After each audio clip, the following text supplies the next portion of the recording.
ఈరోజు నాకు చాలా సంతోషంగా ఉంది. ఎందుకంటే ఇక్కడ సివిల్ సర్జన్ స్పెషలిస్ట్గా 2000 సంవత్సరంలో పొద్దుటూరు ఏరియా హాస్పిటల్లో రావడం జరిగింది. ఆ తరువాత ఇక్కడ దాదాపు నేను ఒక 12 ఇయర్స్ ఇక్కడ కంటిన్యూస్గా నేను మెడికల్ సూపరింటెండెంట్గా పనిచేయడం జరిగింది. సో ఇక్కడున్న స్టాఫ్తో అందరితో నాకు చాలా అనుబంధమైన సంబంధాలు ఉన్నాయి. వీళ్ళంతా నాకు బంధుమిత్రులు. అలాగే ఈరోజు సంతోషకరమైన విషయం ఎందుకంటే ఇక్కడ నేను ఒక సివిల్ సర్జన్ స్పెషలిస్ట్గా 2000లో వచ్చి దాదాపు 12 ఏళ్ళు ఇక్కడ పనిచేసి ఈ పొద్దుటూరు హాస్పిటల్ను కూడా దాదాపు 350 పడకల హాస్పిటల్ స్థాయికి తెచ్చే దాంట్లో నేను కూడా ఒక గవర్నమెంట్ పరంగా కృషి చేసి, అంటే అప్పట్లో ఉన్న గౌరవ ముఖ్యమంత్రి గారు అయితేనేమి, అదేవిధంగా ఇప్పుడున్న ఎమ్మెల్యే గారు అయితేనేమి, మన ఏబీపీ కమిషనర్ గారు అయితేనేమి, వాళ్ళందరూ సహాయ సహకారాలతో అప్పుడున్న జిల్లా కలెక్టర్స్ అందరితో కలిపి ఈ హాస్పిటల్ 350 పడకల హాస్పిటల్ కృషి చేశాము. సో ఆ 350 పడకల హాస్పిటల్ రావడంతో ఆటోమేటిక్గా అక్కడ స్పెషలిస్ట్ సర్వీసెస్ బాగా పెరిగినాయి. అదేవిధంగా అందరికీ ఉద్యోగాలు కూడా ఎక్కువ మందికి అవకాశం వచ్చింది. పేషెంట్లకు కూడా సుదూర ప్రాంతాలకు పోకుండా ఇక్కడే పనిచేసే ట్రీట్మెంట్ చూపించడానికి కూడా మంచి అవకాశం వచ్చింది. సో చాలా సంతోషపడినా నేను.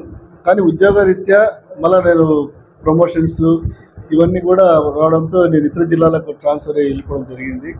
తిరిగి మళ్ళా ఇక్కడ ఒక జాయింట్ కమిషనర్గా నేను 2 months అయింది ఛార్జ్ తీసుకొని జాయింట్ కమిషనర్గా. ఫస్ట్ విజిట్ కూడా ఈ కడప జిల్లాలో ఈ పొద్దుటూరు హాస్పిటల్లో రావడం నాకు చాలా సంతోషంగా ఉంది.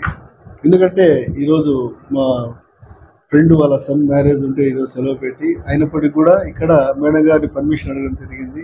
డిస్టిక్ హాస్పిటల్ జమ్మూడు చూస్తామని మేడం గారు పర్మిషన్ ఇచ్చారు. సో ఇక్కడ చాలా సంతోషంగా ఉంది నాకు. అందరినీ చూస్తూ ఉంటే ఒక బంధుమిత్రులను పాత వాళ్ళని చూసినట్టు ఉంది.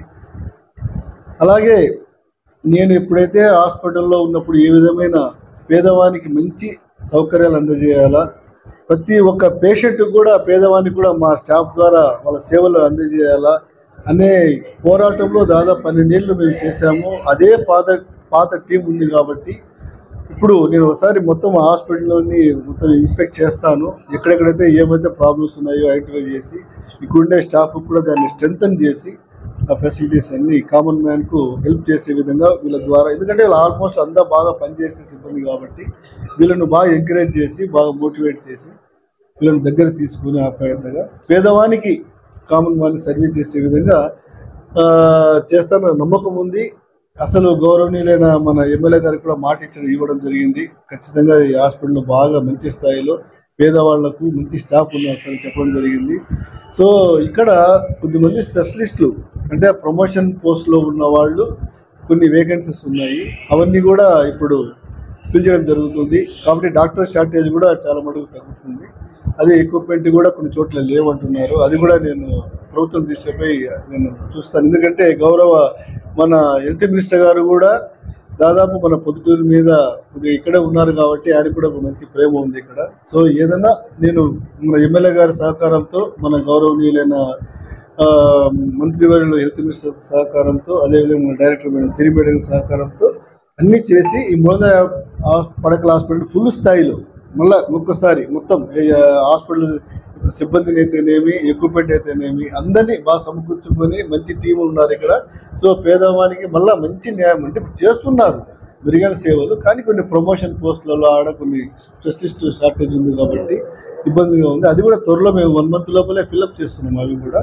సో ఖచ్చితంగా ఇది నాకు నేను పొద్దుటూరు హాస్పిటల్ కూడా ఒక దత్తత తీసుకున్నట్టు అనుకోవాలి. ఎందుకంటే ఈ హాస్పిటల్ మీద బాగా నాకు డెవలప్మెంట్ కూడా కారణం ఈ హాస్పిటల్లో సిబ్బంది వీళ్ళ సహాయ సహకారాలు కాబట్టి 12 ఏళ్ళు చేయించారంటే ఆశాభాష అయితే కాదు. సో అందరికీ ప్రతి ఒక్కరి పేరు నేను కొద్దిగా తెలియజేస్తూ ఉన్నాను. సో ఇదే స్ఫూర్తితో కూడా పొద్దుటూరు హాస్పిటల్ స్టేట్లో నెంబర్ 1 హాస్పిటల్ కూడా చేయాలని కూడా నేను కోరుకుంటున్నాను.